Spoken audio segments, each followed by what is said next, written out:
Y'all, so my job wanted me to work tonight, and that wasn't cool. I had to use my brain. Do they understand that the brain cells I have is barely hanging on? Y'all ever hate that when y'all just be so tired and you have to come to work and actually really think, and it's like, oh my gosh. They always say don't let work get into place of your personal life, but my work be getting in place of my personal life. But I'm thankful for my job. Anyhow, hallelujah. Anyhow, what's up, y'all? Today I had millions of contractors and security people and everything else at my house. But after reading these stories, I'm glad for security systems because there was some man in Lake Tahoe that was breaking into women's cabins and fondling their feet, and I'm just like, you know what? It's not so bad after all having a security system, even though the dude took forever and a day to get this stuff set up. DeSantis, who's running for the Republican presidential nomination, says he would be willing to debate Newsom. Is Newsom running? I don't know. A neighbor of a man accused of kidnapping, sexually assaulting, and holding a woman captive in his Oregon garage says nothing seemed out of the ordinary at the home and that the suspect once saved her pet during a near-lethal dogfight. Yeah, but wow, he's a freaking crazy man. Ozempic people are saying that they're getting stomach paralysis from Ozempic. Yeah, I can see how that happens. Literally putting your stomach to sleep. Your brain, that portion of your brain that makes you think you're hungry. So I can definitely see how that can happen.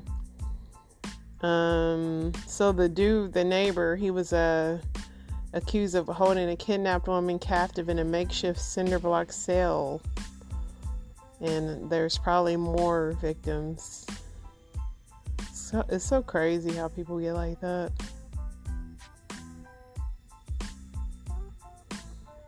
A group of indigenous Aztec dancers have filed a claim against the U.S. federal agency for confiscating hundreds of traditional indigenous feathers as a group was crossing the U.S.-Mexican border. Well, hopefully you can get those back. And there were first 2 supermoons expected this month, put on a dazzling display Tuesday night. I saw one of them. It was kind of cloudy. I think the other one is August 30th or something like that. Mike Pence is still running for president. The SACTA people are still on strike. One person is dead and more than 50 are injured after a bus rolled over at the Grand Canyon.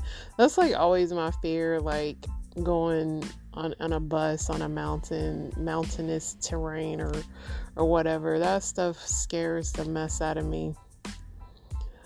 The celebrities aren't up to anything except for Lizzo. Lizzo's got more accusers coming out against her. So as much as I want her to be innocent, I don't think it's going to go down like that. I think Lizzo just got too much involved in the party life. So this woman shares a story about a gruesome attack she recently faced after catching her cheating boyfriend. She's 9 months pregnant. Her pregnant belly was brutally sliced after a disagreement with her boyfriend over 1 year and his friends. She caught her boyfriend in bed with another woman and was attacked when attempting to confront them. She says her boyfriend's brother and his girlfriend and the girl she caught in the bed with him collectively attacked her while her baby father stood up and did nothing. She's attempting to seek justice as her alleged attackers have not been arrested. That is crazy. But I'm like, sis, you're 9 months pregnant, and I get it. When you're pregnant, you are not making wise decisions because your emotions are everywhere, but have that baby in peace. I mean, you don't want to be with no fool like that. Just put his butt straight up on child support. That's how you do that. because it's just not even worth it. Now you putting all the stress on yourself. Let's get into some Reddits, because I pre-read some stuff, and celebrities ain't really up to nothing, y'all. I can tell you, they're not up to nothing this week. It was a drought. Sierra and Chris Brown are doing a song together. It's just nothing. It's literally nothingness. So let's get into Reddits. What's the worst food leftover? Anything to do with that gets soggy, like tortillas and fries. Ugh. I can't do fries. Somebody says cereal. Why would you have leftover cereal? Nachos. Yeah, good luck. Rest in peace. Salad. Yeah. You ain't no reviving that. I mean, the air fryer can somewhat revive a tortilla, but if it's a soupy one, it's pretty much not going to be.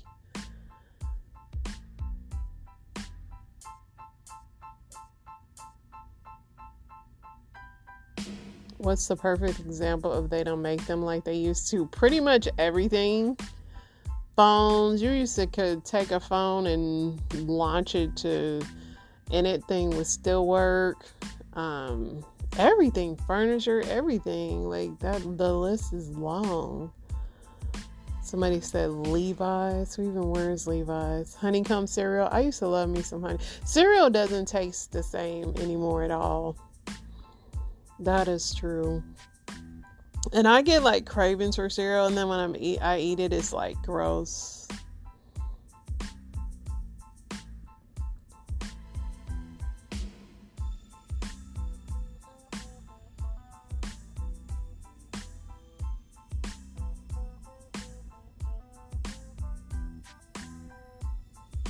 What minor injury hurts the most? Definitely freaking paper cuts, and they're so ridiculous. Yes, stubbing your toe too. That is some splinters. Yes, ingrown toenails. Those small cuts just be sunburns. Yes, stepping on Lego. Yeah. See, this is just... I'm gonna stop reading this because it'll just set me off. Like, I can feel all that. And I just gave myself like a minor paper cut, so I know it's the tiniest cut and it hurts so much, and it's just from something so stupid.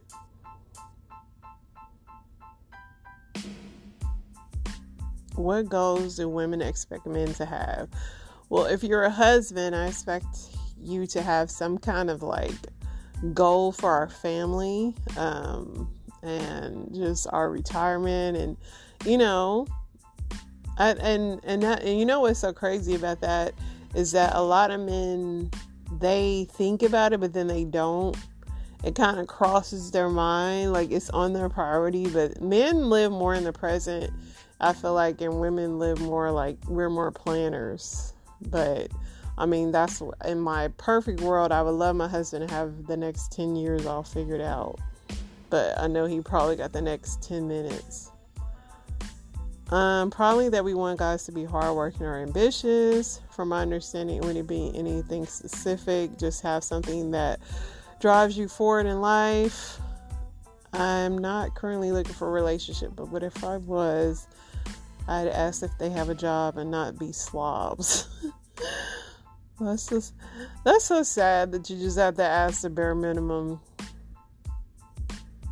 Would you date someone who doesn't drink? Of course. I don't really drink. I mean, I can drink, but I don't. Like, if I do, I'm on like vacation or something and I have like nothing. And like, I love the little pina coladas on vacation, but I'm just not a drinker like that. Drinking just makes me sleepy. As the ex-wife of an alcoholic, I only date men who don't drink, period. I know that's right.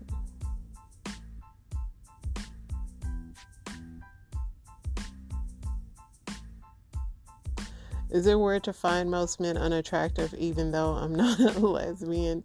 No, it's not weird. For me, I don't see a lot of attractive men either, sister. I've never had like crushes or nothing like that. I'm weird like that. Somebody said, no, I'm in the same boat. It's rare for me to find guys attractive, but when I do, I find them very attractive. Most men are average because most men are average, so I don't find that weird. I find men more attractive after I get to know them. Yeah, that would make sense. I've never just like been off top like, oh my gosh, that man's so fine. Like, it'd have to be like personality and everything.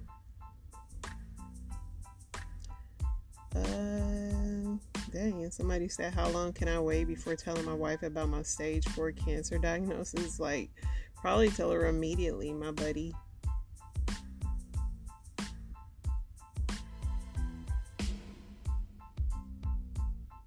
A lot of people are saying immediately.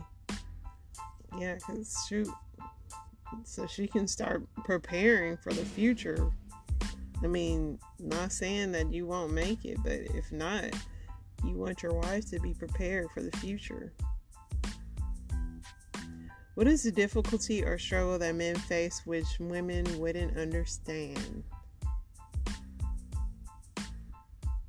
What is it, men? Some of y'all wrote books on this thing. Not every single erection we get is sex-based. They happen random sometimes. I'm gonna ask my husband, is that true? If I can't open the jar of pickles, I have to go without pickles. As far as dating goes, I feel there's an unreasonable dynamic. Women are always surprised. They're always the ones that need to be wooed and impressed. I want to feel like someone really wants to woo me. I want to be asked out and have dinner too. So he wants to be the prize. The average woman has no idea how lonely the average man is. Yeah, I mean, my husband always says society doesn't care about men. We're expected to be the pursuer, initiator, but in this day and age, we're taught not to pursue or initiate. Then we are derided for not pursuing or initiating. I can see how that can be confusing. Having no one to talk to about feelings is honestly one of the saddest things about a man's life. I think that is sad, but I also think most of y'all men don't even know how to put into words y'all feelings because y'all never talked about y'all feelings. So when y'all have to talk about y'all feelings, it's very confusing for you guys because you don't even know how to feel, if that makes sense. But let's get into these story times. It's been officially 3 weeks since I met the girl from Tinder, and I went back and forth with myself because I wasn't too sure if I wanted to post this update. I don't want to feel like I am offending or disrespecting this individual. She's aware that I have a social media platform, but claims she has never seen it. So whether or not if this video gets to her or not, I just want her to know this is really just me telling my story, and I mean no disrespect or no harm at all. Also, of course, y'all don't know what she looks like, and I won't be giving her name or anything like that. Also, everything that I'm about to explain to y'all, I've already had the conversation with her, so she knows exactly how I feel. To summarize everything, I matched with someone on Tinder, and when we matched, we realized we had so many similarities. I'm not going to go down that list. Just go ahead and check out the story time. You have to watch the first video. But one of the main similarities was we literally have the same birthday, and many more. Again, go watch that video. My heart is racing, like, trying to tell y'all this story. So after I matched with her, we hung out several times, and I mean several times, y'all. As we hung out, I noticed some things, and I started asking some questions. The questions I was asking was kind of not really being answered truthfully. I think I explained in one of the videos that she's super masked. Like, her voice is really deep. I had a conversation about her voice. I think we talked about it briefly, and she just said, oh, I was born like this. Then also on one of our dates, I saw she had walked off to go to the bathroom, and she walked into one of the male bathrooms. So I didn't really know how to bring it up at that moment, so I didn't, not during the date. I ended up texting her like the next day, and I said, hey, I just want to make sure I'm respecting you. What are your pronouns? She then said, it doesn't matter. I'm just me. Cool beans. It's still weighing on my shoulder that she is possibly transgender. Like, she's transitioning from a female to a male. But she wasn't really answering like the comments and the questions I was asking her. Fast forward, we're kind of getting a lot closer, and our vibe unmatched. This question was just weighing on me way too much. So we were on the phone one day, and I just asked her, I said, I really want to ask you this question. I don't know how to ask you because I don't want to offend you. Are you transitioning? First, she didn't really want to answer me, and she said, I'll talk about it, or we'll talk about it another day. So after a while, she did admit that she is transitioning from a female to a male. So then I asked again, well then, what are your pronouns? How do you want me to address you? And then she said, he, him. So now this is a transition for me, because you led me to believe for the first few days of us meeting that you were okay with me calling you her and she. Now I'm going to say he, because you guys know that part of the story. And me finding that out was such a fucking... Y'all, it hurt me so bad. I have nothing against anyone that's transgender. But I'm a lesbian. I love women. I love everything about a female. There needs to be a part 2. Y'all are so confusing, y'all people. I don't know how y'all do it, but more power to y'all. I couldn't do it. I can't even do it. But okay.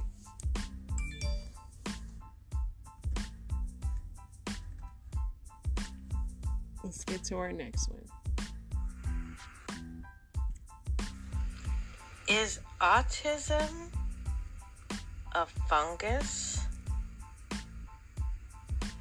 Did I just come across something that... What the fuck, y'all?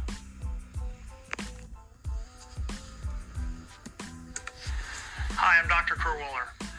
I'm often asked, what are the differences between a medication such as nystatin and a medication such as diflucan and their effects on yeast, and what are some things you have to be concerned about and aware of when using these medications? Both of them are considered antifungals, which means they have an eradication or an inhibiting or a killing effect against yeast organisms, most commonly Candida. Now, we know that Candida is a big problem for many kids on the spectrum, and we treat commonly using these medications to help at least lower the levels of Candida, and sometimes trying to lower them quite significantly to bring on improvement for a child's behavior, because we know that yeast can be a contributing factor to STEMI behavior, to behavior such as silliness, goofiness, and giddiness, and other abnormalities that are quite common in autism. So the differences are nystatin is what's considered to be a local antifungal, which means when you take it, it has a local effect in the digestive tract. So essentially it's inhibiting the overgrowth and killing off colonies of yeast that are lining the digestive system. There's no significant absorption of nystatin into the bloodstream, so taking nystatin long term is really of no major concern, and it can be taken in many cases for quite prolonged periods of time, sometimes months, if not years, for certain individuals on the autism spectrum. The way I think of nystatin is think of nystatin like Pepto-Bismol. Pepto-Bismol, we know, coats the stomach. Nystatin essentially coats the inner lining of the digestive tract. And because of that coating effect, we generally have to take it multiple times throughout the day to try to keep that coat in place. So, 3, 4, in some cases 5 times a day, although that's difficult to do. Minimally 3 times a day, ideally 4. And overall, essentially then nystatin becomes quite effective. Now, compare that to diflucan. Diflucan is considered to be a systemic antifungal, which means when you take it orally, it will be absorbed into the general circulation, into the bloodstream, within approximately 2 hours. So it's going to have more of a systemic effect throughout the body. It will also have a local effect inside the digestive system as well, but it is being absorbed through the body, and so therefore it's being metabolized through primarily the liver. So there is a potential risk for long-term use of something like diflucan to cause liver stress. And so if your child is taking diflucan, you're going to be wanting to do blood work, minimally every 6 to 8 weeks in my experience, to make sure that there's no problem with respects to liver stress. Now, what you can do with something like diflucan is take it for short periods of time, maybe that's 2 weeks, 3 weeks, or 4 weeks, and then take a couple-week break and then cycle back to it. In some respects, that works quite well. There are other medications that fall into the same category of diflucan. Another one is called Nizoral, Lamisil, and Sporanox. The ones I use most commonly in my practice are diflucan and Nizoral, and both of those are systemic antifungals, so prolonged periods of time, you do need to be checking liver enzyme function. Nystatin, on the other hand, as I mentioned, doesn't really need to be followed with liver enzyme function because it's a local antifungal, so it just has a local effect in the GI tract. So again, just to recap, Nystatin and diflucan are two antifungal medications. Nystatin, it has a local effect in the intestinal tract with very minimal systemic absorption, if at all. And diflucan is a systemic antifungal where it will be absorbed from the digestive tract and then circulated throughout the body and then Thanks.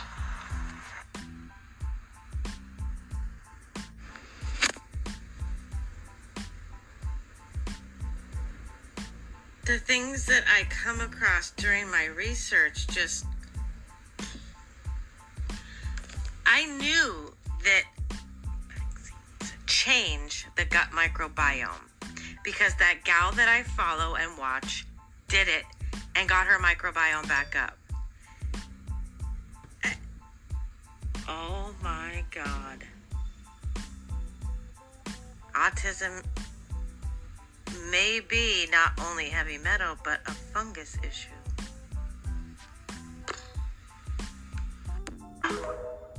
Yeah, but can you cure it? That's the key, because that's the key. Okay, y'all, so this is Charlene Quigley, and she is deeply connected to that lawsuit with Lizzo. Now, let me recap you if you just got in here. So, Lizzo's being sued by 3 of her dancers in the Los Angeles Superior Courts for a bunch of different allegations, but specifically one against that Charlene lady. Now, this is Charlene's Twitter, and she is the captain of Lizzo's dance team on tour. Now, the lawsuit alleges that Lizzo's dance captain, Miss Charlene, was proselytizing to the other performers. And to proselytize means to convert or to convince. So when I took a deep dive into her Twitter and her TikTok, this is what I picked up. Now, on her TikTok, she says, "I love Jesus, family, friends, dancing, #Christian TikTok." And then kind of like the same fervor all over her Twitter, dancing the dream, fearless, loving God more than anything. But if you get deep down into her tweets, she is like hardcore Christian.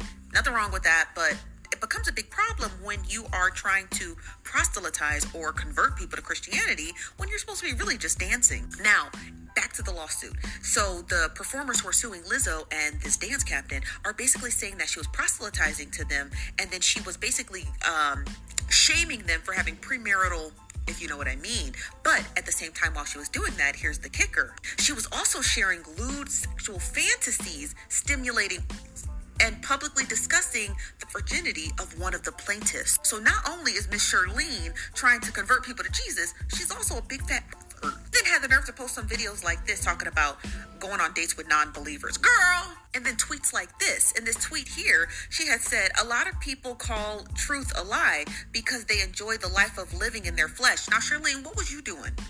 What was you doing out in Amsterdam, Charlene? She said they call it fun and being true to themselves. The truth is a lot more than that. It's purpose. And purpose goes outside of yourself. I choose to live in Christ. How about you? Charlene, come to the front. Because according to them dancers, allegedly, you out here calling them everything but a child of God, honey. Now, I'm going to have to do a part 2 because this Miss Charlene, she is going to be the downfall of Lizzo, I promise you. Dang it. After a 2-night stay in a Tulsa Holiday Inn, a Kansas man says he brought a unique souvenir home, bed bugs. I had bites all over me. That's when, obviously, I had some concerns. So I'm like, okay. So I lifted up the mattress, and I looked underneath, and there was just a whole bed of bed bugs. Pierce says he let management know immediately and even showed them this video as proof. The hotel didn't react to the bed bugs being in their hotel. He requested a room change for his final night before heading home. This time, he checked the bed. The second time, when I lifted up the mattress and I pulled the skirt, and they were all in that pleat of that skirt. And I'm like, I'm not staying here. And I drove home late that night and called my wife, told her I was on my way home.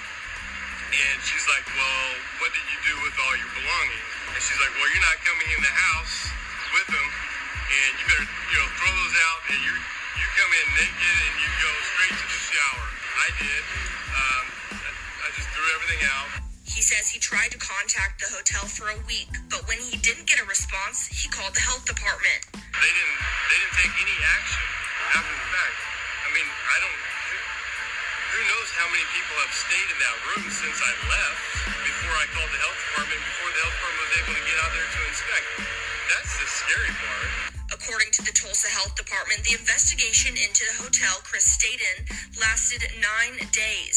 Both rooms were inspected and treated.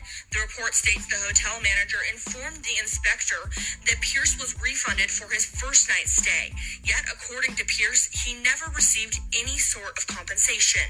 They've stonewalled me and haven't compensated me, and in fact, they charged me for the entire hotel stay. Pierce says his family wants nothing to do with Holiday Inn now. They have no business managing the hotel. They lack the training, and they lack the training, the experience to address really an issue. Experts say there are a few things you can do to prevent bed bugs while traveling. Upon going to a hotel, a good habit is not to even put your luggage in the room yet. Go put it in the bathtub, and then go do a quick inspection in your room. Pull back the sheets. So I'm looking around the mattress. If you ever get them in your house, you want to wrap up your bedding really quick and then go stick it straight in the dryer for about 15 minutes. That's going to kill whatever's on there. The Holiday Inn in question declined to comment on the allegations and told us to contact its corporate office. We reached out to corporate but have not heard back. Ooh, y'all gonna have me itching. Y'all gonna have me putting my luggage in the bathtub. Y'all gonna have me staying home. This looks like stay home summer. I mean, between the bacteria in the ocean, the algae, the this, the that, y'all gonna have me staying home. And I wish I could go home, but I can't. And I gotta get off here because I got crap to do. Unfortunately, I'll be back. I hate to cut y'all short, but duty calls.